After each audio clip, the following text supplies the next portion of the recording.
Hello दोस्तों, स्वागत है आपका अपने यूट्यूब चैनल ज्ञान मेधा क्लासेस में। आज हम आपको कक्षा 10 गणित अंशांक पेपर 2025 सेट नंबर 2 का ये दूसरा वीडियो है। पहले वीडियो में हमने जो भी ऑब्जेक्टिव क्वेश्चन थे उनको हल किया गया था। अब इसके बाद में यहाँ पे खंड बा है। खंड बा में जो हमारे क्वेश्चन हैं उनको हल करते हैं। खंड बा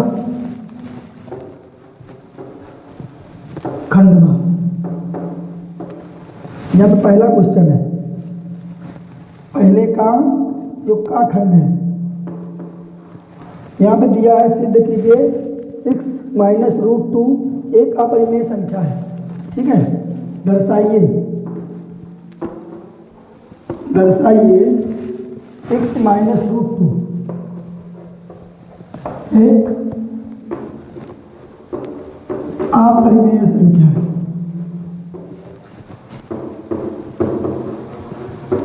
अपरिमेय संख्या है, ये हमको क्या करना है, दर्शाना है। तो यहाँ पे जो हमको सिद्ध करना होता है, जो अपरिमेय संख्या है हम इसको विपरीत मान के हल करते हैं। तो माना 6 माइनस रूट 2 एक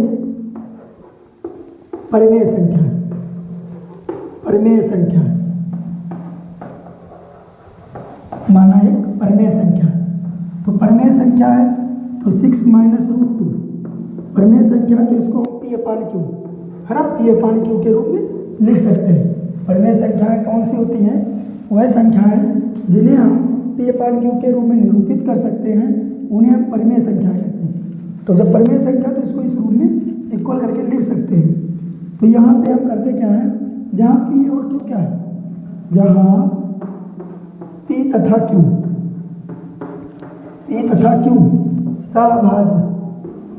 सभाज्य संख्याएं, सभाज्य संख्याएं, और जो क्यू है वो डज नॉट इक्वल 0 होगा, तो कभी 0 के बराबर नहीं होगा। सभाज्य संख्याएं क्या होती हैं? ये दोनों में जो कॉमन रहेगा वो एक के तो दूसरी संख्या इसमें कॉमन नहीं होनी चाहिए, वैनिष्ट नहीं होनी चाहिए। ठीक है, तो ऐसी संख्याएं हमारी सभाज्य संख्याएं कहलाती हैं। तो यहाँ पे हम क्या करते हैं, यहाँ पे हमारा माइनस का रूट 2 है, ऐसे हम इसको पक्षांतर करते हैं। यहाँ पे हो जाएगा पी अपान क्यू, भाई माइनस ए प्लस, यहाँ पे क्या है प्लस का 6 है ना, तो उधर जाएगा माइनस का 6 हो जाएगा, है ना। माइनस रूट 2 इक्वल हो जाएगा, यहाँ पे हम इसको सरल करते हैं तो पी अब माइनस इसका एलसीएम लेंगे ना, तो माइनस का 6 क्यू और बटे में कितना हो जाएगा, क्यू हो जाएगा। और यहाँ पे माइनस लगा हुआ है, तो इसको अगर माइनस को हटाना चाहें तो रूट 2 बराबर हो जाएगा, ये माइनस का इधर जाएगा ना, तो यहाँ पे p माइनस 6 क्यू अब आई क्यू होगा। ठीक है, जहाँ यहाँ पे देखिएगा, जहाँ पे क्या है अंडर रूट 2, जो अंडर रूट 2 है, जहाँ अंडर रूट 2 एक क्या है, एक अपरिमेय संख्या है, एक अपरिमेय संख्या है, अपरिमेय संख्या है। जबकि जो हमारा राइट हैंड साइड है, माइनस का जो दिया हुआ है p माइनस 6 क्यू और बटे में क्यू है ना, एक क्या है, एक परिमेय संख्या है, एक परिमेय संख्या है, भिन्नात्मक संख्या है, परिमेय संख्या है। अतः इस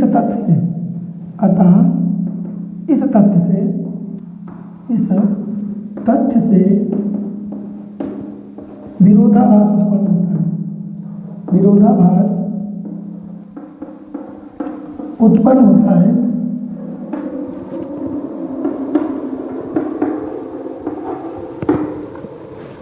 अतः या इसलिए हमारी कल्पना असत्य साबित होती है, असत्य साबित होती है। ठीक है, असत्य साबित होती है, इसलिए हमारी क्या होगी, इसलिए 6 माइनस रूट 2 एक अपरिमेय संख्या होगी। अपरिमेय संख्या होगी, अपरिमेय संख्या होगी, अपरिमेय संख्या होगी। ठीक है, इसलिए जो 6 माइनस रूट 2 होगी एक अपरिमेय संख्या होगी। हमको ध्यान रखना है, अगर अपरिमेय संख्या को दर्शाना होगा तो उसको हमको क्या करना होगा, जस्ट अपोजिट मानना होगा और p अपान क्यू एक परिमेय संख्या के रूप में इसको बराबर में लेना होगा। फिर हमको अंडर रूट 2 हमने पहले ही सिद्ध किया है कि अंडर रूट 2 हम सब लोग जानते हैं कि अपरिमेय संख्या है और इधर अपरिमेय इधर परिमेय संख्या है, तो जो लेफ्ट हैंड साइड है वो राइट हैंड साइड के इक्वल नहीं है, अतः हमारी कल्पना सत्य साबित होती है और इसलिए हमारा 6 माइनस रूट 2 एक क्या होगी, अपरिमेय संख्या होगी। अब इसके बाद हम हल करते हैं अगले क्वेश्चन को। अगला क्वेश्चन है, इस क्वेश्चन को मिटा देते हैं।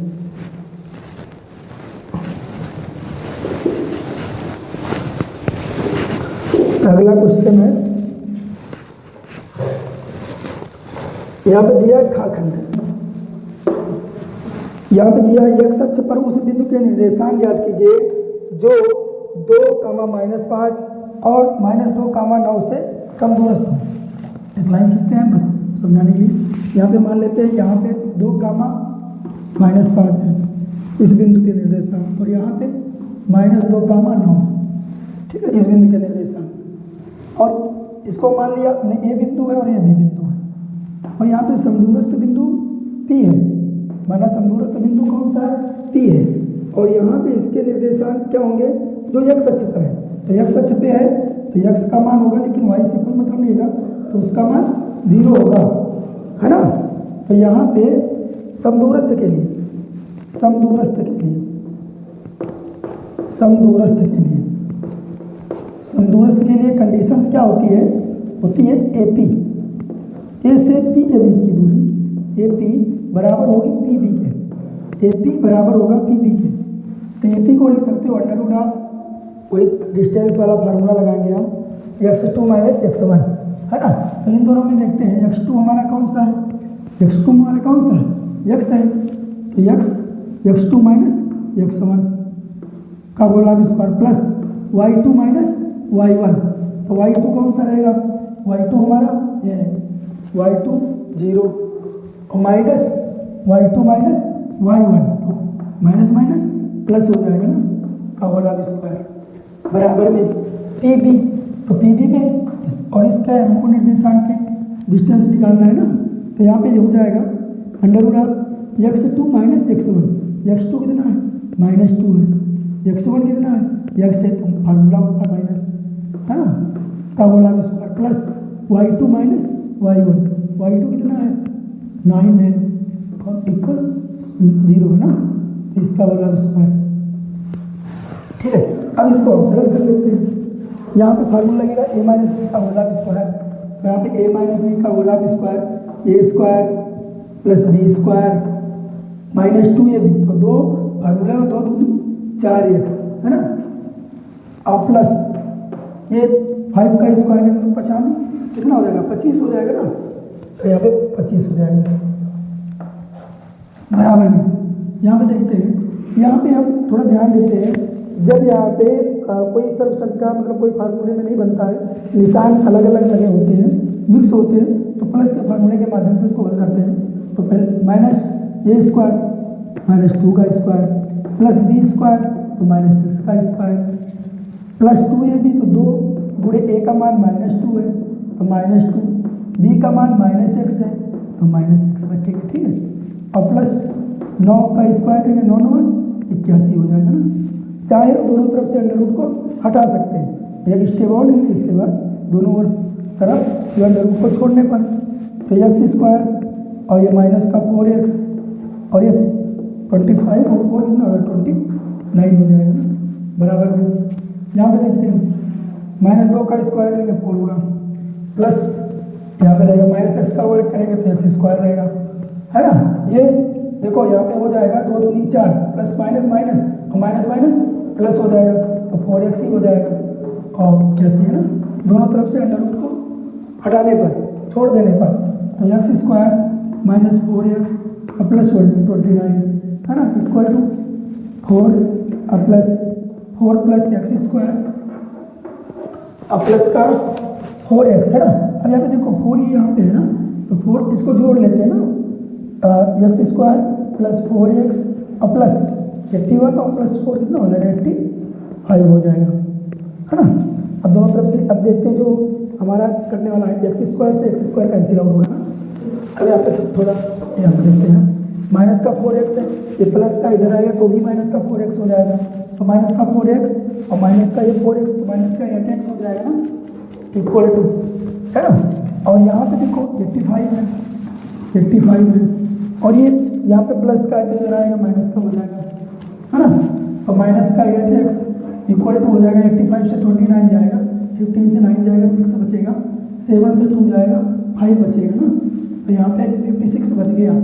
x बराबर कितना हो जाएगा, x बराबर माइनस का 56/8 होगा, 8 कम 8 और 8 और 7 जा कितना होता है, और 56 होता है, माइनस है ना, माइनस रहेगा, x बराबर -7।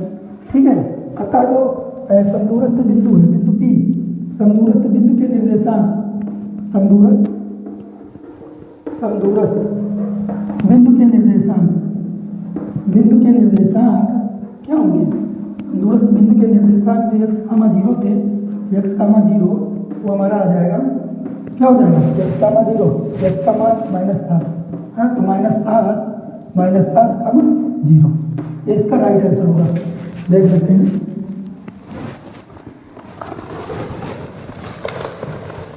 -7,0, ठीक है, राइट आंसर। अब इसके बाद दूसरे रेखाखंड को देखते हैं।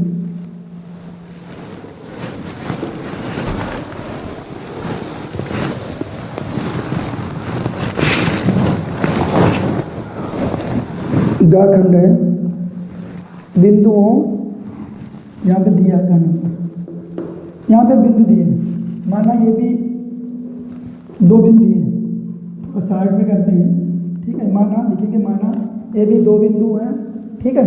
तो इसमें दोनों बिंदुओं के निर्देशांक कौन कौन से दिए, -2,2 दिया, इसका -2,2 दिया है, और इसका 2,8 दिया ना, इसका 2,8 दिया, इस वाले बिंदु के निर्देशांक को जोड़ने वाले रेखाखंड ए बी को 4 बराबर भागों में विभाजित करता है।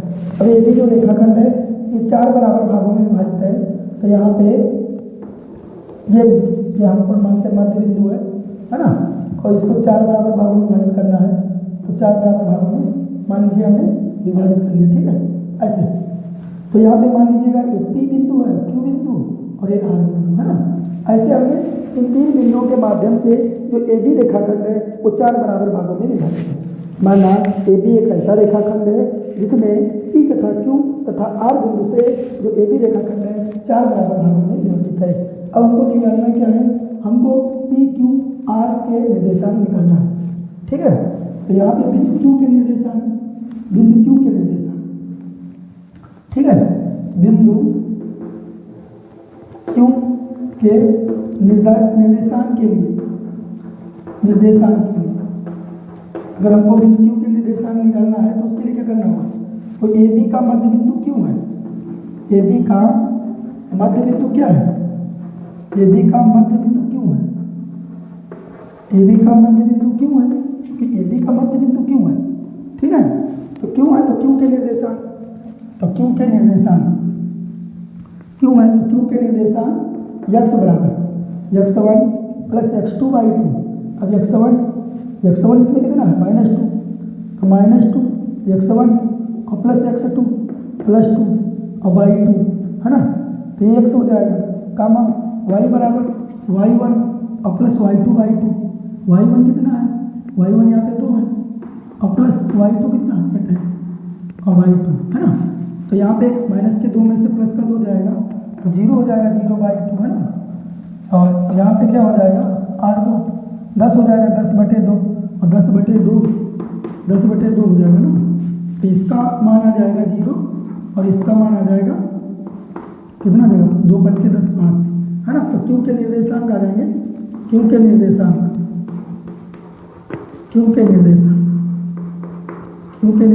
आ जाएंगे 0,5, है ना। Q के निर्देशांक 0,5 आएंगे। अब इसके बाद हम देखते हैं P के निर्देशांक निकालना है। निर्देशांक के लिए, पी के निर्देशांक के लिए, पी के निर्देशांक अब यहाँ पे क्यू की दूर निकल आए लिख लेंगे 0, 5 इसके निर्देशांक आ गए, है ना।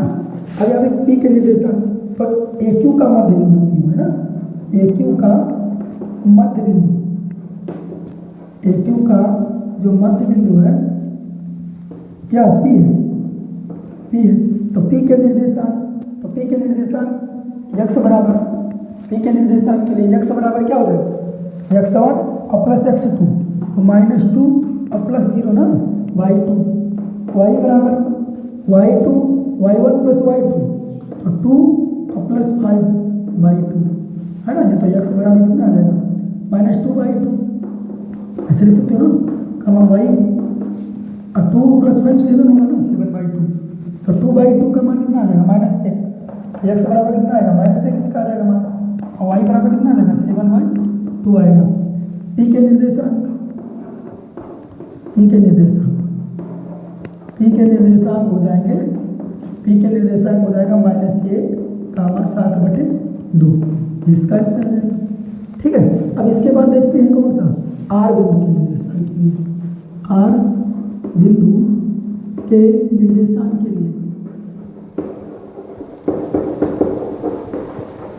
आर बिंदु के निर्देशांक के लिए। अब आर बिंदु के निर्देशांक निकालना है तो गौर से देखते हैं ना, जो हमारा क्यू बी है, क्यू बी का मध्य बिंदु आर है, क्यू बी का मध्य बिंदु, मध्य बिंदु क्या मध्य बिंदु आर है, आर है, आर है तो यहाँ पे इसके निर्देशांक है ना, तो हमको क्या करना होगा x1 प्लस x2/2, x बराबर है ना x1 कितना है 0 और प्लस ये कितना है 2 है y2, y बराबर y1 प्लस y2 है ना, तो 5 प्लस 8, 5 प्लस 8/2 है ना, तो x बराबर 0 प्लस 2 तो 2/2 हो जाएगा ना, कामा y बराबर कितना हो जाएगा, ठीक 5 प्लस 8 है ना, 5 प्लस 8 कितना हो जाएगा 13 हो जाएगा ना y2 है ना, तो 2/2 का मान कितना हो जाएगा 2/2 1 इक्वल हो जाएगा, और इसका y बराबर 30/2 हो जाएगा। तो इसके निर्देशांक आ जाएंगे कौन से, आर बिंदु के निर्देशांक, आर के निर्देशांक, आर के निर्देशांक, आर के निर्देशांक बराबर आ जाएंगे 1,13/2। ठीक है, सारे आंसरों को मैच कर लिया जाता है। तो एक बिंदु के निर्देशांक आ रहे हैं यहाँ पे गामी, एक क्या दे -1, 7/2, 1,13/2 और 2 के निर्देशांक दिए ना, तीसरे के को 2 के निकालना था, तीनों बिंदुओं के निकालना था। यहाँ पे आंसर में 2 बिंदुओं के दिए हैं, तो 2 बिंदुओं के निर्देशांक आ रहे हैं। ठीक है, अब इसके बाद अगला क्वेश्चन है, अगला क्वेश्चन बिंदुओं के निर्देशांक इसमें 2 के दिए हैं, हमने तीनों को निकाला है, आंसर मैच करता है। इस प्रकार के क्वेश्चन सरल होता है। अगला क्वेश्चन,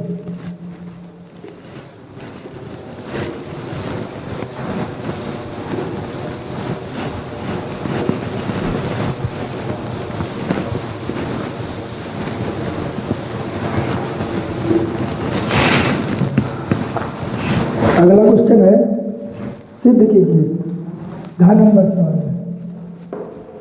सिद्ध कीजिए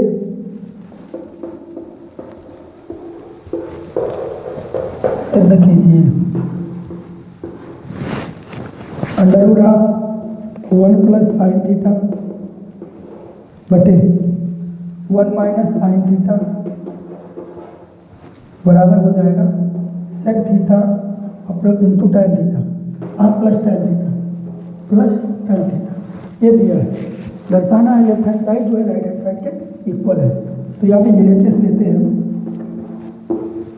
√1 पूरे पे से √1 प्लस साइन थीटा और बटे 1 माइनस साइन थीटा। यहाँ पे क्या करते हैं, ध्यान दीजिएगा, कभी भी इसे √ इसका भी अलग अलग लिख सकते हो, लेकिन कभी भी √ को क्या करना होता है, जो हमारा हर होता है उसमें √ नहीं रखना होता, उसके लिए हमको परिमेयकरण करना होता है। तो हर का परमीकरण करने पर, हर का परमीकरण करने पर, हर का परमीकरण करते हैं ना, तो यहाँ पे under root 1 plus sine theta परमीकरण करते हैं तो सदैव जो हमारा हर होता है उसके अपोजिट चिन्ह को लेके हमको करना होता है। तो यहाँ पे अंडर रूट इसको कर देते हैं 1, यहाँ पे माइनस है तो प्लस से करना होगा, 1 प्लस साइन थीटा बटे 1 प्लस साइन थीटा, है ना। तो यहाँ पे अंडर रूट की अंडर रूट से गुणा होगी तो अंदर से माइनस गुणा हो जाएगा, तो 1 plus sine theta 1 plus sine theta 2 बार तो होगा स्क्वायर हो जाएगा बटे एक कितना हो जाएगा, अंडर रूट ही रहेगा ना, इसका हो जाएगा 1 माइनस साइन थीटा, है ना, एक ब्रैकेट में और एक में 1 प्लस साइन थीटा, ये ऐसे हो जाएगा। इसके बाद यहाँ पे देखते हैं, यहाँ पे देखो यहाँ पे स्क्वायर लगा है तो इसके ऊपर से अंडर रूट हट जाएगा, क्या एक टाइम अभी लिख लो, तो 1 प्लस साइन थीटा का स्क्वायर बटे यहाँ पे देखिए इसको हम लिख सकते हैं 1 माइनस साइन स्क्वायर थीटा, है ना। अब यहाँ पे देखो इसका वर्ग है तो इसको हम हटा सकते हैं, इसको 1 प्लस साइन थीटा लिख सकते हैं, और यहाँ पे 1 माइनस साइन स्क्वायर थीटा, है ना, 1 माइनस साइन स्क्वायर थीटा को क्या लिख सकते हैं, कास स्क्वायर थीटा लिख सकते हैं, है ना। 1 माइनस साइन 1 माइनस यहाँ पे क्या हो जाएगा 1 माइनस साइन स्क्वायर थीटा, और यहाँ पे और ये इसको थोड़ा देखो हमको लाना है, इस रूम में हमको लाना है सेक थीटा और प्लस टेन थीटा, तो इसको हम लिख सकते हैं 1 प्लस साइन थीटा का होल स्क्वायर, और इसको हम लिख सकते हैं 1 माइनस साइन स्क्वायर थीटा को वैसे भी लिख सकते हो, और 1 माइनस साइन स्क्वायर थीटा को कास स्क्वायर थीटा लिख सकते हो, कास स्क्वायर थीटा, है ना। 1 माइनस साइन स्क्वायर थीटा यहाँ पे देखिएगा 1 plus sine theta 1 minus sine theta, तो 1 माइनस साइन स्क्वायर थीटा, है ना, तो कास स्क्वायर थीटा हो जाएगा। और ये क्या है, इस पर का तो अंडर रूट हटेगा लेकिन इसके ऊपर का अंडर रूट नहीं हटेगा, चाहो तो भी एक बार इसको भी रखो, दोनों को एक साथ भी अंडर रूट को हटाते हैं, ठीक है, ये बराबर में चलेगा वहाँ से, ठीक है। तो ये इस पर से अंडर रूट हटेगा तो 1 प्लस साइन थीटा बचेगा, और इस पर से अंडर रूट हटेगा तो ये कास का जो स्क्वायर वो हट जाएगा, कॉस थीटा होगा, है ना।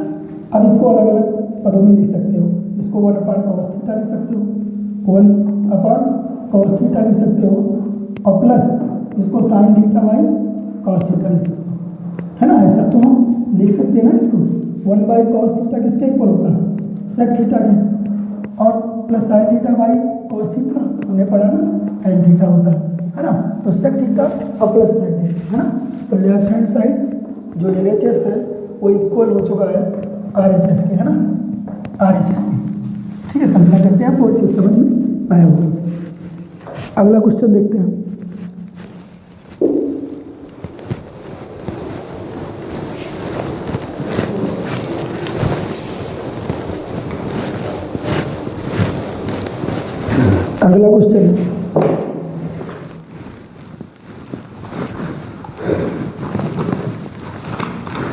अगला क्वेश्चन है त्रिज्या 21 सेंटीमीटर, अगला नंबर है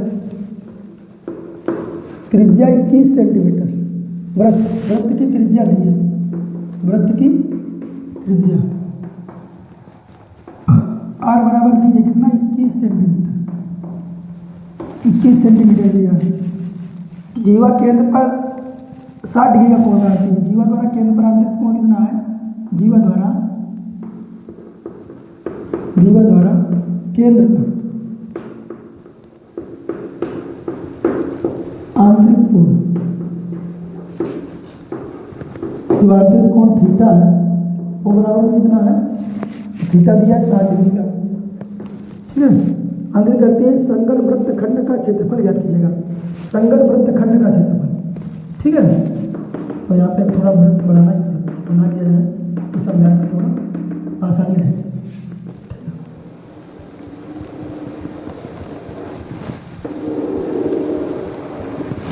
मान लीजिए ऐसे ये सेंटर इसका, इसकी जीवा तो त्रिज्या द्वारा ना, त्रिज्या द्वारा ही जो खंड करता है ना उसको ही त्रिज्या खंड बोलते हैं, ठीक है। ये ऐसे हो गया, ये एंगल मान लीजिएगा कितना है 60 डिग्री है, और यहाँ पे जीवा द्वारा ये जीवा है, इसकी इस त्रिज्या के माध्यम से यहाँ पे कोण 60 डिग्री बन रहा है, है ना। तो हमको करना क्या है, इस वृत्तखंड का, इस वृत्तखंड का हमको क्षेत्रफल निकालना है ना। इस वृत्तखंड का हमको एरिया निकालना है। तो यहाँ पे संगत वृत्तखंड, जीवा द्वारा संगत है ना, ये लघु वृत्तखंड भी इसको बोल सकते हो। वृत्तखंड का क्षेत्रफल, संगत वृत्तखंड का क्षेत्रफल बराबर हो जाएगा त्रिज्य खंड का क्षेत्रफल, त्रिज्य खंड का क्षेत्रफल माइनस जो एक ट्रायंगल बन गया त्रिभुज, मानो ये बीच मानो जीवा है ना, तो त्रिभुज का नाम दे दो ना, त्रिभुज ओ ए बी का क्षेत्रफल है ना, नाम दे दो। तो माना ये भी जीवा है और ओ ए और ओ बी दो त्रिज्या है जिसके द्वारा से त्रिज्यखंड कटा है, ठीक है। तो हमको इसको जानना है, तो यह बराबर त्रिज्यखंड का क्षेत्रफल है ना, थीटा बटे 360 गुणे पाई आर स्क्वायर है ना, माइनस त्रिभुज का क्षेत्रफल होता है 1/2 आर स्क्वायर साइन थीटा। तो थीटा का मान कितना है 60 डिग्री ना, 60/30 है ना, और गुणे पाई का मान 22/7, आर दिया है ना 21 दिया, 21 माइनस 1/2, आर भी 21 दिया है। चाहते तो कॉमन भी ले सकते थे, साइन 60 का मान कितना होता है, यहाँ पे साइन 60 का मान रखना होगा, साइन 60 है ना, साइन 60 है ना, तो साइन 60 का मान होता है, मान ही रख देते हैं √3/2, साइन 60 का मान है ना। अब इसको थोड़ा देखते हैं, काट के जो कटने वाला काट लेते हैं, 6 कम 6 4 36 है ना, 7 एकम 7 7 21 है ना, 3 एकम 3 3 2 6, 2 एकम 2 और 11 दूना 22 है ना, ये तो कट गया। अब यहाँ पे देखते हैं तो इधर कटेगा नहीं, तो इसको थोड़ा गुणा ही कर लेते हैं। अब यहाँ पे देखो 21 गुणे 11, पहले एक बार लिख लेते हैं 11 गुणे 21 माइनस, यहाँ पे देखो गुणा करते हैं तो 2 दूनी 4 हो जाएगा, 21 किसे 441 √3 और बटे 4। अब इसकी गुणा करते हैं, 11 का 11, 11 दूना 22 और 1 23, 231 माइनस 441 √3/4 है ना। अगर इतना आंसर आ रहा, अगर नहीं आ रहा तो √3 1.73, तो मान रखिए इतना सेंटीमीटर यूनिट है तो सेंटीमीटर स्क्वायर में इसका एरिया है, आंसर देख लेते हैं, ठीक है। तो इतना ही आ रहा है तो यहीं पे हम छोड़ सकते हैं, ठीक है। ये हो गया हमारा अंगा नंबर का सवाल। अगला देखते हैं,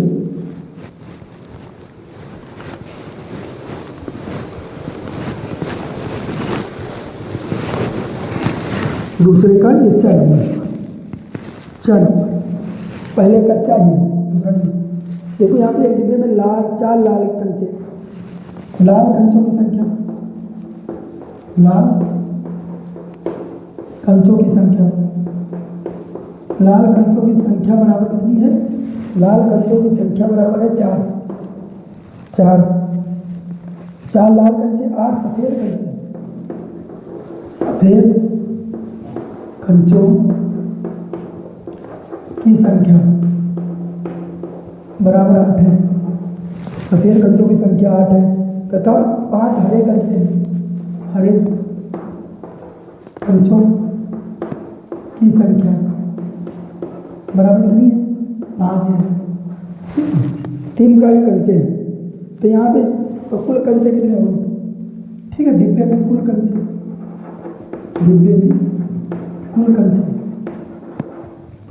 कुल कंचों की संख्या, हम ऐड कर लेते हैं ना, 8 4 12 और 12 5 17 है ना, 17 हो जाएंगे, 17 कंचे हैं। तो यहाँ पे पहला सवाल है, यादृच्छा कंचा यादृच्छा निकाला जाता है तो इसकी क्या प्रायिकता होगी कि निकाला गया कंचा मतलब डिब्बा उसमें से हाथ डाल के निकाला जा रहा है, तो कौन सा कंचा लाल कंचा होने की प्रायिकता क्या होगी, लाल हो, ठीक है, लाल कंचा है, इसकी क्या प्रायिकता होगी, तो लाल होने की प्रायिकता, कंचे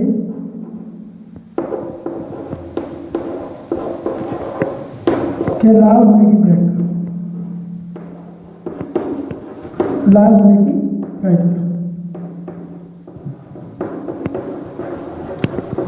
प्रायिकता, देखो लाल होने की प्रायिकता तो ये पे अनुकूल परिणाम कितने, लाल कितने हैं, तो यहाँ पे लाल कंजों की संख्या 4 है बटे कुल परिणामों की संख्या ना हार्मोनी लिख रहे हैं, जो अनुकूल परिणाम संगत परिणाम इसके तो 4 है और कुल परिणाम कितनी 17, तो 4/17 इसका आ जाएगा आंसर, है ना, इसका लाल होने की प्रायिकता 4/17 रहेगी।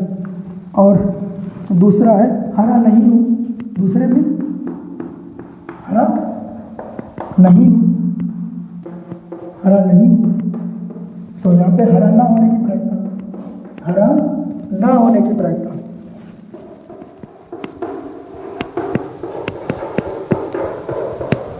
हरा ना होने की प्रायिकता, हरा ना होने की प्रायिकता क्या होगी, हरा ना होने की प्रायिकता क्या होगी, जो इसके हरे में जो संख्या ना हो तो हरों को छोड़ दीजिएगा, हरे कंचों की संख्या 5 है तो इसके ना होने की प्रायिकता निकालना, तो 8 × 12 ऐसे कंचे हैं जो हरे नहीं है, तो यहाँ पे कितने हो जाएंगे 12 कंचे, मतलब 12 बटे में कितना हो जाएगा 17 हो जाएगा, अर्थात हरे ना होने की प्रायिकता, तो हरे कितने नहीं 12, ये इसके अनुकूल परिणाम है और कुल परिणाम कितने 17, तो 12/17 आ जाएगा इसका राइट आंसर। ठीक है, इस प्रकार हमने जो है पहले खंड के क्वेश्चनों को कंप्लीट कर लिया है। अब हम दूसरे क्वेश्चन को देखते हैं।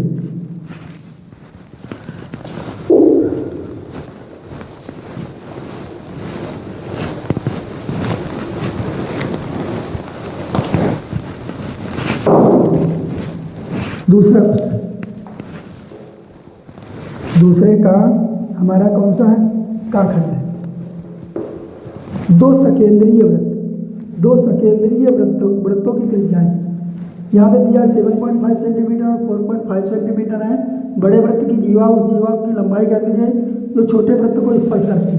तो यहाँ पे हम दो वृत्त हमको बनाना होगा, ठीक है, दो वृत्त बनाने होंगे, ठीक है, दो वृत्त बनाने होंगे, आप लोग बढ़िया प्रकार से खींच लेना, ठीक है, दो वृत्त यहाँ पे, ठीक है, दो वृत्त, एक वृत्त हो गया और दूसरा वृत्त इसी के अंदर बनाना होता है, बाहर ही बना लो, बाहर ही बना लो,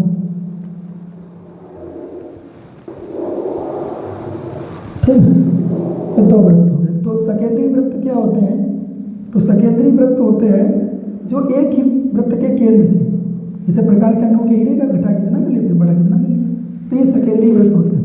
तो यहाँ पे माना दो सकेंद्रीय वृत्त हैं जिसका केंद्र वो है, केंद्र वो वाले तो सकेंद्रीय वृत्त है। तो यहाँ पे इसकी त्रिज्या दी है, तो यहाँ पे त्रिज्या दी है, पहले वृत्त की त्रिज्या 7.5 सेंटीमीटर है ना, 4.5 सेंटीमीटर है। बड़े वृत्त की उस जीवा की लंबाई करके छोटे वृत्त को स्पर्श करती है। अब यहाँ पे एक जीवा को खींचना है, ऐसी जीवा जो वृत्त छोटे वृत्त को एक जगह एक बिंदु पे क्या करे स्पर्श करे, ऐसी जीवा। तो मान लीजिए यहाँ पे स्पर्श करती है, ये इसकी जीवा होगी, ठीक है, सीधी खींचना है पटरी की मदद से, ठीक है, यहाँ पे ये जीवा होगी, मानो यहाँ पे स्पर्श कर रही है, ठीक है। अब यहाँ पे अब ये हम क्या खींचते हैं, यहाँ पे हम इस पे डालते हैं त्रिज्या, खींचते हैं ना त्रिज्या, और त्रिज्या स्पर्श रेखा पे क्या होती है लंब होती है। तो ये हो गई, ये समझो तो त्रिज्या अब किसकी त्रिज्या है, छोटे वृत्त की, और छोटे वृत्त की त्रिज्या दी है कितना 4.5 सेंटीमीटर, तो 4.5 सेंटीमीटर। अब इस सिरे को हम यहाँ पे मिलाते हैं, इस सिरे से, है ना, इस सिरे से मिलाते हैं, तो ये त्रिज्या किसकी होगी, बड़े वृत्त की त्रिज्या होगी ना 7.5 सेंटीमीटर, ये इसकी त्रिज्या होगी। ये वो वृत्त है, ये भी माना एक जीवा है, माना दोनों वृत्तों का केंद्र वो है तथा ये भी एक जीवा है, ठीक है। तो यहाँ पे समकोण रहेगा ना, क्योंकि स्पर्श रेखा क्या होती है त्रिज्या पर लंब होती है। तो यहाँ पे हम लगा देंगे पाइथागोरस प्रमेय में, है ना, पूरा डिटेल से नहीं लिख रहे हैं। माना दो सकेंद्रीय वृत्त जिसका केंद्र वो है तथा जो ए बी एक जीवा है जो पहले वृत्त की एक स्पर्श रेखा भी है, ठीक है। और यहाँ पे तीन बिंदु मान लो, ओ पी क्या है छोटे वृत्त की त्रिज्या है, ओ ए क्या है बड़े वृत्त की त्रिज्या, क्या पे दिया है ओ ए, मतलब छोटे वृत्त की त्रिज्या ओ ए बराबर कितना दिया है 4.5 सेंटीमीटर। जब लिखना चाहो छोटे वृत्त की त्रिज्या ओ ए बराबर 4.5 सेंटीमीटर और ओ बी बराबर कितना है, ओ बी बराबर है 7.5 सेंटीमीटर, ठीक है। ये क्या है बड़े वृत्त की त्रिज्या है, ठीक है। ए बी क्या है वृत्त की जीवा है, ए बी वृत्त की जीवा है, और यहाँ पे ए पी AP जो है AP वो लंब है जीवा AB पर, जीवा AB पर लंब है। अब लंब है, लंब क्या करती है, लंब जो होता है वो क्या करती है, समभुज भुजा को लंब समद्विभाजित कर देती है, इसको बराबर भागों में विभाजित करती है। तो यहाँ पे सबसे पहले हम इसमें क्या करते हैं, पाइथागोरस प्रमेय लगाते हैं। समकोण त्रिभुज, समकोण त्रिभुज, समकोण त्रिभुज कौन सा, OPB में, OPB में, OPB में पाइथागोरस प्रमेय से, पाइथागोरस प्रमेय से, है ना, इसके पाइथागोरस प्रमेय लगाते हैं तो इसकी समभुजा कर्ण होगी तो OB का स्क्वायर, OB का स्क्वायर बराबर क्या हो जाएगा, OB का स्क्वायर बराबर OP का स्क्वायर प्लस PB का स्क्वायर, है ना। OB का स्क्वायर कितना दिया, 7.5 का स्क्वायर और बराबर OP का दिया ना 4.5 सेंटीमीटर, है ना, इसका स्क्वायर प्लस PB नहीं गया था ना, क्या PB का स्क्वायर, PB का स्क्वायर बराबर हो जाएगा 7.5 का स्क्वायर माइनस 4.5 का स्क्वायर, है ना। अब यहाँ पे देखो दशमलव में कभी दिया हो तो इनका वर्ग नहीं करते हम, इनमें सीधे हम A square minus B square लगा देते हैं। तो PB का स्क्वायर बराबर यहाँ पे एक firm A square minus B square, तो एक ब्रैकेट में रहेगा 7.5 और प्लस 4.5, है ना, और दूसरे में रहेगा 7.5 और माइनस 4.5, है ना, ऐसे रहेगा। तो PB का स्क्वायर बराबर, अब यहाँ पे जोड़ लेते हैं, 5 5 10 4 गिरा 12 हो जाएगा ना, और यहाँ पे घट जाएगा ना, 5 से 5 जाएगा 0, 7 से 4 जाएगा 3, तो 3 आ जाएगा। तो PB बराबर हो जाएगा √12 36 होगा, और 36 का तो हम जानते हैं ना कितना होता है, 6 होता है ना, तो PB बराबर 6 आ जाएगा, PB बराबर 6 आएगा। इसलिए जीवा AB, जीवा AB बराबर, जीवा AB बराबर होगा AP प्लस PB, है ना, AP और प्लस PB, है ना, AP प्लस PB, और ये AP बराबर होगा किसके, AP बराबर होगा PB के, AP बराबर होगा PB के, AP यहाँ पे लिख देना, AP बराबर होगा PB के, ब्रैकेट में लिख देंगे, ठीक है। AP बराबर PB क्यों होगा, क्योंकि ये लंब जो भुजा डाल रहे हैं इसमें जो लंब पड़ रहा है, AB पे जो लंब पड़ रहा है वो लंब क्या करता है, समभुजा को लंब समद्विभाजित करता है, ठीक है, इसलिए, ठीक है, लंब समद्विभाजन, लंब समद्विभाजन, अभी समद्विभाजित करती है, ठीक है, ये लिखना चाहेंगे तो लिख देंगे, समझ लेते हैं। तो AB बराबर आ जाएगा, AB बराबर आ जाएगा कितना, AP प्लस PB, तो यहाँ पे कितना है 6 निकला ना, तो 6 और प्लस 6, AB बराबर कितना आ जाएगा 12 सेंटीमीटर। अतः जो जीवा होगी वो उसकी लंबाई कितनी 12 सेंटीमीटर, है ना। देखते हैं आंसर को मिलाते हैं, तो यहाँ पे 12 सेंटीमीटर, हाँ, इधर राइट आंसर, राइट आंसर। अगला देखते हैं, इसको मिटाते हैं।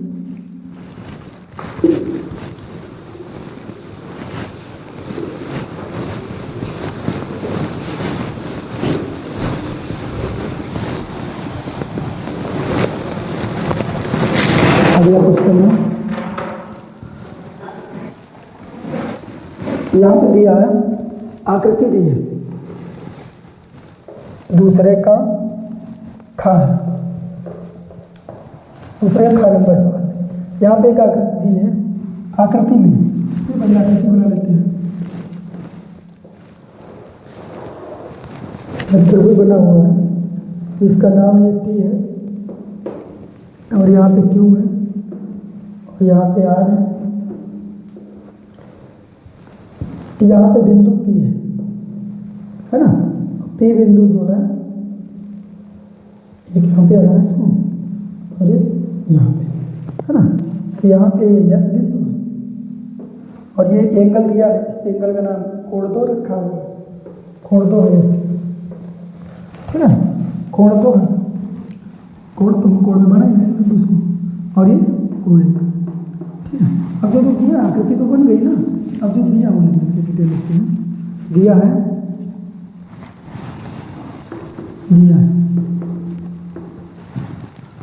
QR और बटे में कितना दिया, क्यू एस दिया, क्यू आर बटे क्यू एस बराबर क्यू टी, अब बटे में कितना दिया है, पी आर,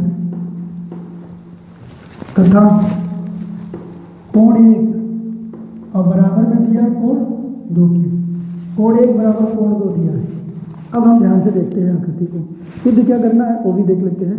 सिद्ध करना है, दर्शाना है, जो त्रिभुज पी क्यू एस है दर्शाना है, दर्शाइए त्रिभुज पी क्यू एस जो है वो समरूप है, त्रिभुज पी क्यू एस समरूप है त्रिभुज टी क्यू आर के, ये समरूप है, हमको ये दर्शाना है। ठीक है, तो यहाँ पे देखते हैं, अब जो हमारा ये कोण 1 कोण 2, कोण 1 और कोण 2 है ना, तो ये त्रिभुज पहले लेते हैं, उत्पत्ति यहाँ से हम हल करते हैं, है ना। त्रिभुज पी क्यू आर में, त्रिभुज पी क्यू आर में, पी क्यू आर में देखते हैं। ठीक है, तो यहाँ पे दिया कोण 1 बराबर कोण 2, ये दिया है, हमको ज्ञात है, क्वेश्चन में ही दिया हुआ है। ठीक है, दिया है। इसके बाद कोण 1 बराबर कोण 2, जब सम्मुख कोण बराबर होते हैं तो हमने पढ़ा है, जब सम्मुख कोण बराबर होती है तो उनकी सम्मुख भुजाएं बराबर होती हैं, तो पी क्यू बराबर होगा किसके, पी क्यू बराबर हो जाएगा पी आर के। ठीक है, कोण बराबर होने पर सम्मुख भुजाएं बराबर होती हैं, कोण बराबर होने पर सम्मुख भुजाएं बराबर होती हैं,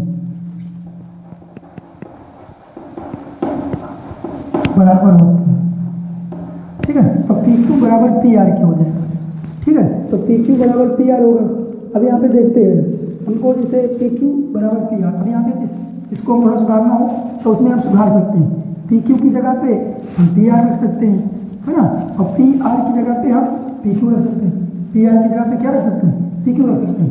इसलिए इसको हम सुधार लेते हैं, क्यू आर बटे क्यू एस, है ना, बराबर होगा क्यू टी, है ना। पी आर की जगह पे हम क्या रख सकते हैं, क्यू रख सकते हैं, पी क्यू। ये इक्वेशन होगी फर्स्ट, है ना, इसको हम थोड़ा संशोधित कर लिए, थोड़ा उसको सुधार के लिख लिए। ठीक है, अब इसके बाद हम लेते हैं त्रिभुज, जो सिद्ध करने हैं उस त्रिभुजों को हम लेते हैं। त्रिभुज पी क्यू एस तथा त्रिभुज टी क्यू आर में, अब इसमें क्या हम लगाते हैं, सर्वांग समता लगाते हैं। सर्वांग समता के नियमों के आधार पे हम इनको क्या करते हैं, सर्वांग सम करते हैं, त्रिभुजों को समरूप करते हैं ना। समरूपता का यहाँ पे समरूप करना है तो समरूपता लगाएंगे। ठीक है, तो यहाँ पे त्रिभुज पी क्यू एस ये वाला त्रिभुज, है ना, और दूसरा टी क्यू आर पूरा बड़ा वाला। तो यहाँ पे देखते हैं ना, इसमें भी कोण क्यू उभयनिष्ठ है, उसमें भी कोण क्यू क्या उभयनिष्ठ। तो यहाँ पे पी क्यू आर, कोण पी क्यू आर में पी क्यू एस बराबर है कोण टी क्यू आर के, है ना, उभयनिष्ठ कोण। क्या है, उभयनिष्ठ कोण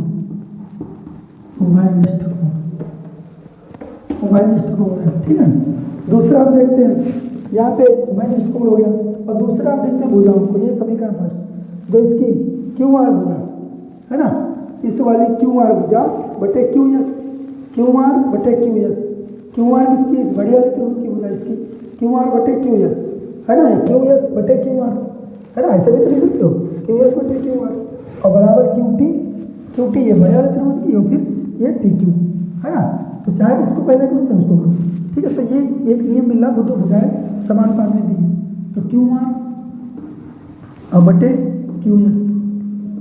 ठीक है, और बराबर में क्यू टी और बटे में कितना पी क्यू, है ना।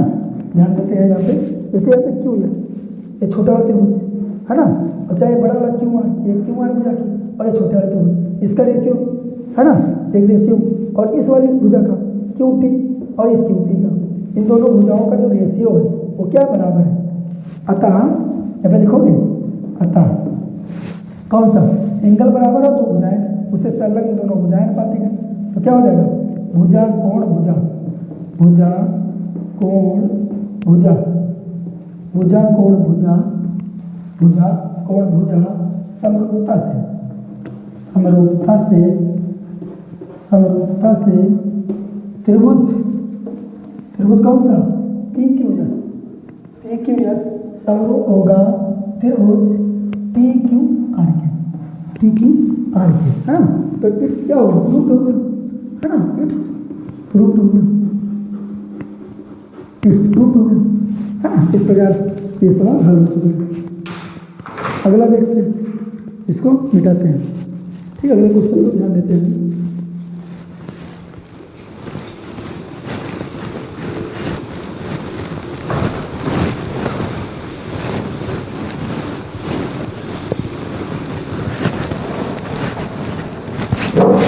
अगला क्वेश्चन है, किसी एपी का एक हमारा अर्थमेटिक प्रोग्रेशन समांतर श्रेणी का सवाल है। एपी दिया है, एपी दी है, यहाँ पे दिया 21, 18, 15। ठीक है, कि कितने पद लिए जाए कि इनका योग डाट डाट डाट। ठीक है, यहाँ पे दिया है कितने पद लिए जाए, तो यहाँ पे ए बराबर दिया है, ए बराबर 21 है ना, श्रेणी से निकाल लें। डी बराबर क्या होता है, डी बराबर होता है A2 माइनस A1, डी बराबर A2 माइनस A1, तो 18 माइनस 21 करेंगे तो डी बराबर कितना आ जाएगा, तो डी बराबर आ जाएगा माइनस का 3 आ जाएगा है ना। और यहाँ पे हमको दिया है और एन बराबर दिया, एन बराबर दिया -18 कि उन पदों को ज्ञात कीजिएगा जो इस श्रेणी में के पदों का योग 18 है, तो कितने पद होंगे श्रेणी में, वो कितने पद हैं जिसका योगफल कितना है -18 प्राप्त हो। तो माना श्रेणी में पदों की संख्या बराबर है, माना श्रेणी के पदों की संख्या बराबर है, यह हमने मान लिया। ठीक है, तो फार्मूला एसएन में लगाते हैं, ये फार्मूला लगा लेते हैं एसएन का। फार्मूला एसएन बराबर n/2 ब्रैकेट में 2a plus n-1 into D है ना। इस फार्मूले का प्रयोग करते हैं, तो एसएन की जगह पर कितना -18 है और रखते हैं n मालूम नहीं, n/2 रहेगा। 2a का मान 21 है प्लस n-1 इंटू डी का मान -3 है ना, -3 है। ठीक है, माइनस का 3। तो यहाँ पे करते क्या है, इसको हम सरल करते हैं और 18 n/2 21 में कितना होता है 42 होता है प्लस, अब यहाँ पे देखो -3 से गुणा होगा, -3 तो n, तो माइनस का 3n हो जाएगा, तो माइनस माइनस प्लस 3 हो जाएगा। ठीक है, तब यहाँ पे थोड़ा 18 बराबर n/2, तो इसकी गुणा कर अभी नहीं करते, थोड़ा अंदर देख लेते हो। 42 में कितना हो जाएगा 45 और -3n। ठीक है, आगे देखते हैं। देखो अब इसका क्या करते हैं, 18 और इसकी गुणा होती है, तो 18 दूना 36 माइनस का 36 बराबर में हो जाएगा, इसका गुणा होगा तो कितना हो जाएगा 45 से और माइनस 3n स्क्वायर है ना। थोड़ा सही क्रम में लिखते हैं, -3n स्क्वायर है ना, और प्लस का 45 है इक्वल टू -36 है। अब यहाँ पे कामन लेते हैं, माइनस कामन लेते हैं और 3 भी कामन लेते हैं, तो बचेगा n स्क्वायर प्लस का बचेगा ना, और प्लस माइनस कामन है, यहाँ पे क्या हो जाएगा निशान माइनस का हो जाएगा ना। और यहाँ पे हो जाएगा कितना 3 कम 3 5 है ना, बराबर -36 है ना। ये माइनस कट जाएगा, 3 कम 3 3 लोग नीचे है ना। तो n स्क्वायर बराबर -15n और बराबर 12 आएगा ना, इसको इधर लाएंगे तो n स्क्वायर -15n और -12 इक्वल टू 0 है ना। करना क्या है हमको, 12 के हमको ऐसे फल में करना है कि जोड़ने घटाने में कितना आना चाहिए 15 आना चाहिए। ठीक है, तो 12 तो 12 होता है, 4 3 12 होता है और 12 1 कम 12 होता है, तो 12 1 13 ही होगा। ठीक है, इस प्रकार ही अभाज्य गुणनखंड विधि से फलक विधि से गुणनखंड विधि से इसके फलक नहीं हो रहे हैं। अगर हम यहाँ पे श्रीधराचार्य सूत्र या द्विघाती सूत्र का प्रयोग करते हैं तो इस संख्या का जो नंबर्स आएगा, सीरीज के नंबर जो पदों की संख्या आएगी वो एक भिन्नात्मक मान प्राप्त होगा है ना, भिन्नात्मक मान प्राप्त होगा। ठीक है, तो भिन्नात्मक मान किसी के पदों की संख्या भिन्नात्मक नहीं हो सकती है, इसलिए इस प्रॉब्लम, इस समस्या मतलब इस क्वेश्चन में कहीं ना कहीं कोई मिसप्रिंट है, कोई प्रॉब्लम है, और इसलिए इसका आंसर जो है ये संभव नहीं है। इसका जो आंसर संभव नहीं है। आंसर आ कितना रहा है? आंसर इसमें आ रहा है 18, लेकिन ये संभव ही नहीं है क्योंकि 12 के ऐसे फंक्शन हो नहीं सकते हैं जो 15n बने। ठीक है, अगर द्विघाती सूत्र का प्रयोग भी कर रहे हैं तो वहाँ पे नंबर ऑफ सीरीज जो आएंगे पदों की संख्या वो एक भिन्नात्मक मान प्राप्त होगा, और किसी के पदों की संख्या जो भिन्नात्मक नहीं होती। अतः ये कहीं से कुछ ना कुछ प्रिंट में त्रुटि है। ठीक है, त्रुटि है, गलत है। ठीक है, अगले क्वेश्चन को देखते हैं, इसको मिटाते हैं।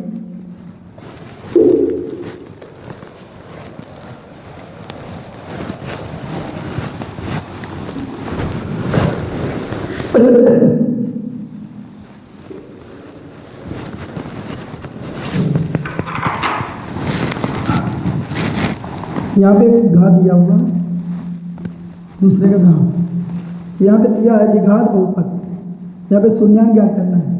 एक द्विघात बहुपद दिया, द्विघात बहुपद। द्विघात बहुपद कौन सा है? x² प्लस 10x और प्लस का 21 है ना।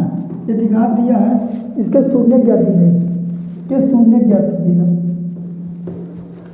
शून्य ज्ञात करना है, शून्य ज्ञात करना है। ठीक है, और शून्य ज्ञात कीजिए और शून्यांकों तथा गुणांकों के बीच में संबंध की जांच भी करना है। ठीक है, तो शून्यांकों के लिए हमने पढ़ा है, शून्यांकों के लिए, शून्यांकों के लिए जो हमारा बहुपद होता है, ये जो बहुपद है ये किसके बराबर होगा? 0 के बराबर होगा, है ना। तो x² प्लस का 10x प्लस का 21 इक्वल टू 0। हमको 21 का ऐसे फाइंड करना है कि मध्य पद आना चाहिए, है ना। तो 7 तो 21 और 7 3 ऐड होगा 10 हो जाएगा। तो x² प्लस 7x प्लस का 3x प्लस 21 इक्वल टू 0। अब इसमें और इसमें हम कॉमन लेते हैं ना, तो इसमें कॉमन x ही मिलेगा, तो x प्लस 7 हो जाएगा ना। और यहाँ पे देखते हैं, यहाँ पे 3 और 21 में प्लस का 3 मिल जाएगा ना, तो x प्लस और 3 7 जब 21 होता ना, तो x प्लस 7 बचेगा ना। यहाँ एक ब्रैकेट में जो हमने कॉमन लिया था x प्लस 3 रहेगा और दूसरे में x प्लस 7 रहेगा इक्वल टू 0 है ना। तो यदि यहाँ पे करते हैं ना, यदि x प्लस 3 बराबर 0 है ना, तो x बराबर क्या हो जाएगा? देन x इक्वल टू -3 है ना। यदि x प्लस 7 इक्वल टू 0 रहेगा तो देन क्या हो जाएगा? x बराबर -7 हो जाएगा। अतः इसके दो शून्यांक, अतः बहुपद के शून्यांक, अतः बहुपद के शून्यांक बराबर हो जाएंगे -3, -7। ये इसके शून्यांक आ जाएंगे। ठीक है, -3, -7। ठीक है, -3, -7। ठीक है, -3, -0। अब इसके बाद में इसकी सत्ता की जांच भी करना है, तो जांच करना है।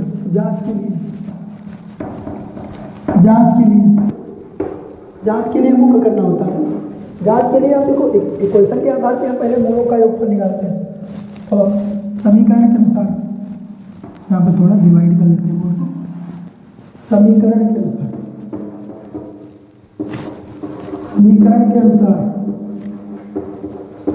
अनुसार मूलों का योग, मूल लिखो तो शून्यांक है, शून्यांक करते हैं।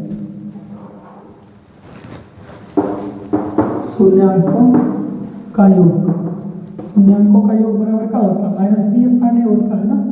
b/a का मतलब x का गुणांक, तो x का गुणांक कितना? -10 है ना, 10 है ना, तो -10 हो जाएगा। और a का गुणांक कितना है? 1 है, तो बराबर -10 मिलेगा ना इसका। ठीक है, और शून्यांकों का गुणनफल, तो शून्यांकों का गुणनफल होता है वो बराबर c/a होता है। c अचर पद, तो ये कितना है? 21। और पानी a का मान कितना है? तो बराबर 21 ही रहेगा, है ना। तो ये हमने निकाल लिया समीकरण के अनुसार। अब ज्ञात हुए मूलों के आधार पर, ठीक है, थोड़ा नोट मिटा देते हैं और तभी बनेगा, थोड़ा आ नहीं रहा अच्छे से। ठीक है, इधर उधर रखें तो नीचे कर दे रहे बिठाएगा। ज्ञात हुए मूलों के आधार पर यहाँ से देख लेना के आधार पर दोनों कंडीशनों में क्या होना चाहिए, मूलों का योग और गुणनफल समान होना चाहिए। ठीक है, तो ज्ञात हुए मूलों के आधार पर शून्य या मूल बराबर है शून्यांकों का योग। दोनों शून्यांकों को जोड़ते हैं ना, शून्यांकों का योग। तो यहाँ पे शून्यांकों का योग पहला शून्यांक कौन सा है, माइनस का 3 है और प्लस माइनस माइनस हो जाएगा, माइनस का 7 तो माइनस का 10 आ जाएगा ना। तो माइनस का 10 उसमें भी आ रहा है, योग भी आ रहा है। शून्यांकों का गुणनफल, शून्यांकों का गुणन, इसमें गुणन भी क्या होना चाहिए, देखो पहला शून्यांक -3 है, दूसरा कितना -7 है, तो माइनस माइनस प्लस हो जाएगा और 3 7 21 है ना। तो यहाँ पे क्या हो रहा है, दोनों स्थितियों में ना, दोनों स्थितियों में क्या रहा है, दोनों स्थितियों में मूल, अतः दोनों स्थितियों में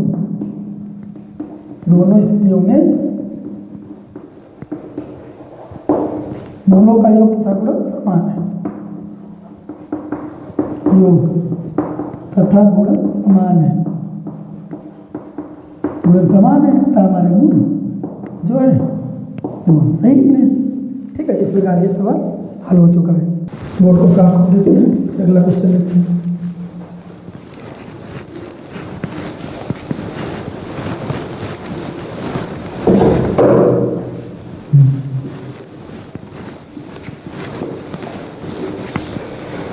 ये अगला सवाल है, यहाँ पे दिया है अगला क्वेश्चन, यहाँ पे है किसी फैक्ट्री के 50 श्रमिकों की दैनिक मजदूरी। यहाँ पे दैनिक मजदूरी निम्नलिखित साइड में दिखाई गई है, श्रमिकों की मात्र दैनिक मजदूरी ज्ञात करना है, अर्थात वो समांतर माध्यम को ज्ञात करना है। तो यहाँ पे कॉलम बनाना पड़ेगा दैनिक मजदूरी का, इधर दैनिक मजदूरी, ठीक है, रुपयों में, और इधर है श्रमिकों की संख्या, श्रमिकों की संख्या, श्रमिकों की संख्या।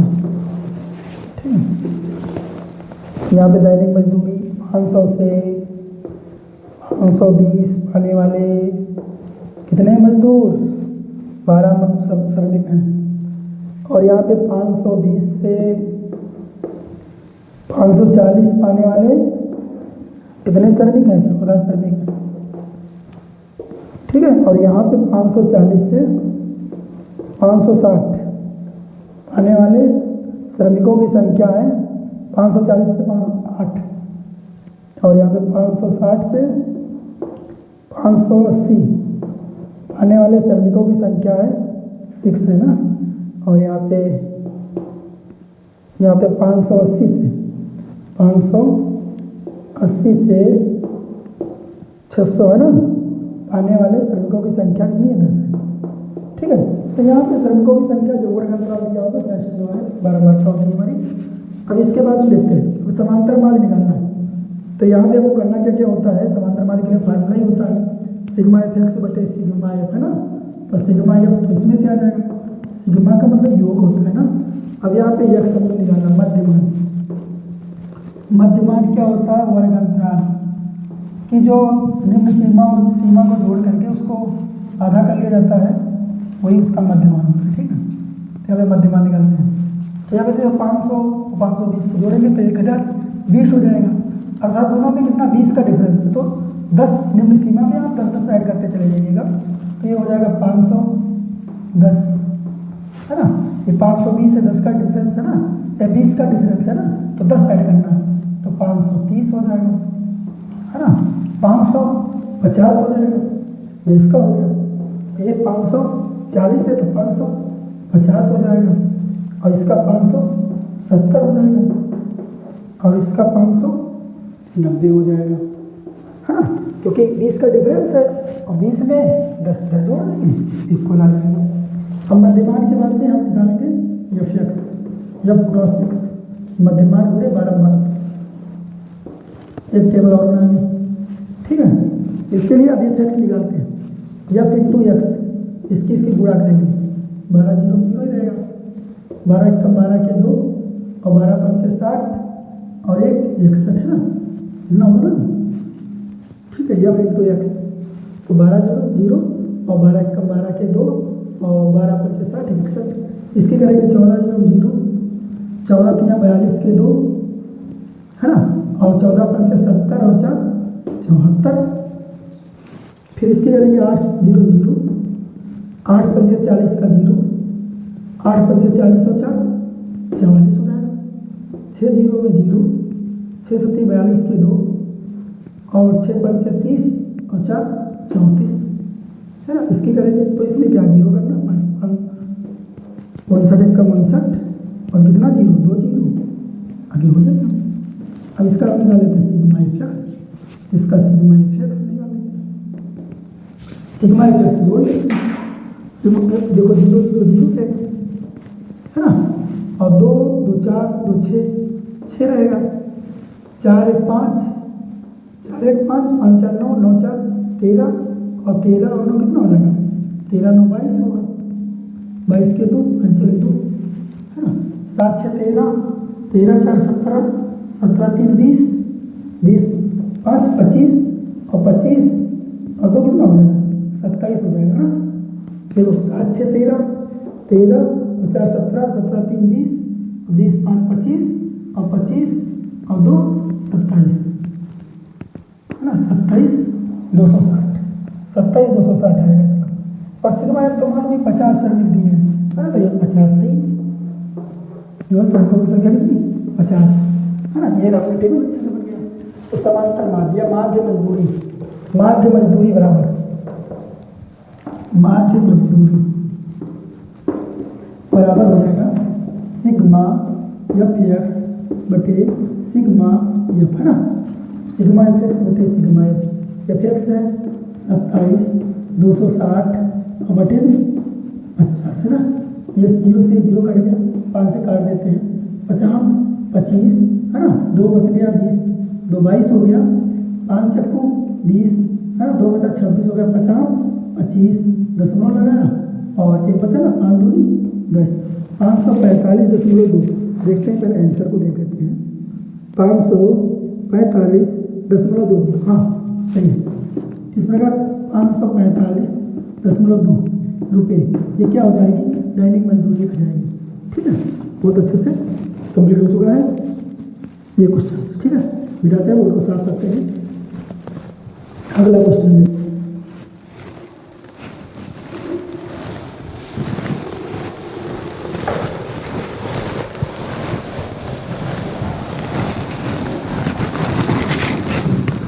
अगला क्वेश्चन है निम्नलिखित बारंबारता सारणी का बहुलक और माध्य ज्ञात कीजिएगा। 2 चीज़ें याद करना है, ठीक है, माध्य भी निकालना है, माध्य भी निकालना और बहुलक निकालना है। तो पहले हम क्या निकालते हैं बहुलक के लिए, बहुलक के लिए इधर टेबल बनाते हैं, ठीक है, बहुलक निकालते हैं पहले। तो यहाँ पे वर्ग अंतराल दिया है, वर्ग अंतराल, और यहाँ पे दिया है बारंबारता, बारंबारता, ठीक है। वर्ग अंतराल क्या दिया देखिए इसको, वर्ग अंतराल दिया 65 से 85, 65 से 85, कितने बारंबारता, इतनी बारंबारता 4 है, ठीक है। और यहाँ पे 85 से 105 है, इसकी बारंबारता 5 है, 105 से कितना 125 है, इसकी बारंबारता कितनी है 13 है, और यहाँ पे 125 से 145 होगी, 145 है, इसकी बारंबारता 20 है, और इसके बाद में 145 से 165 है,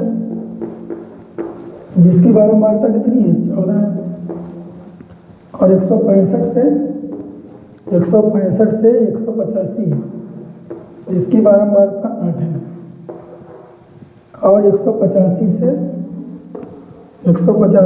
205 है, जिसकी बारंबारता कितनी है 4 है, ठीक है। इस प्रकार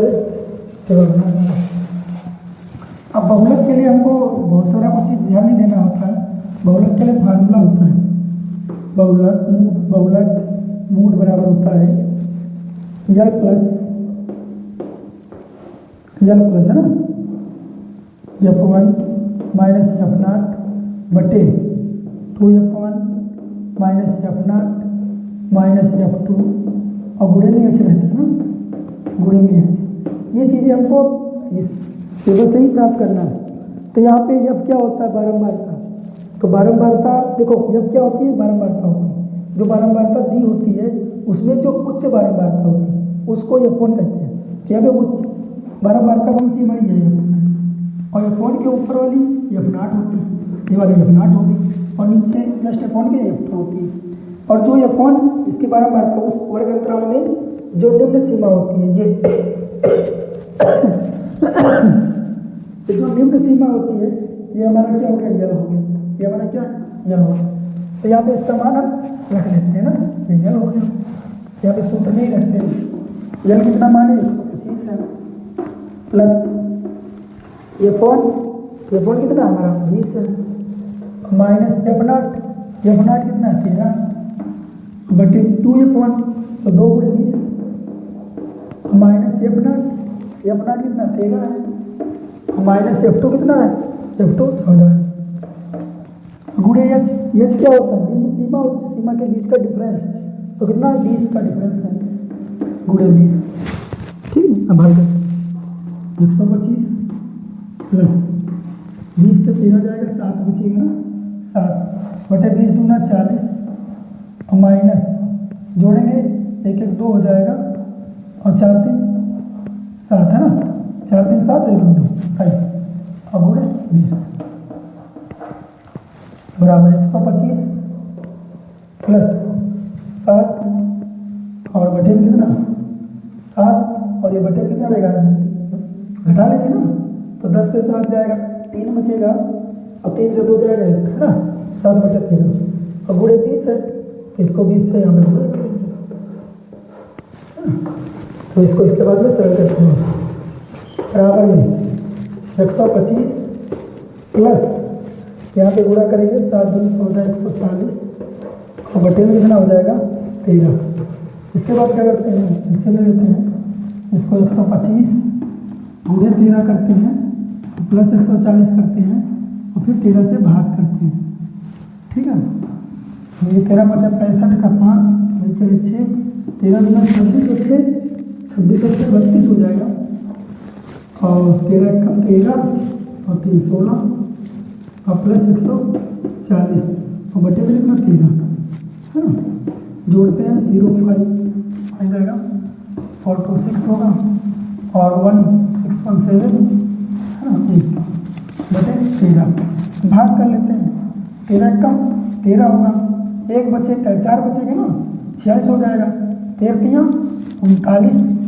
39 और 39 होगा 46 तो कितना बचेगा? 40 7 बचेगा है ना, 7 बचेगा 75 हो जाएगा।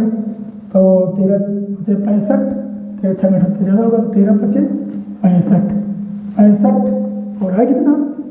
है कितना यहाँ पे?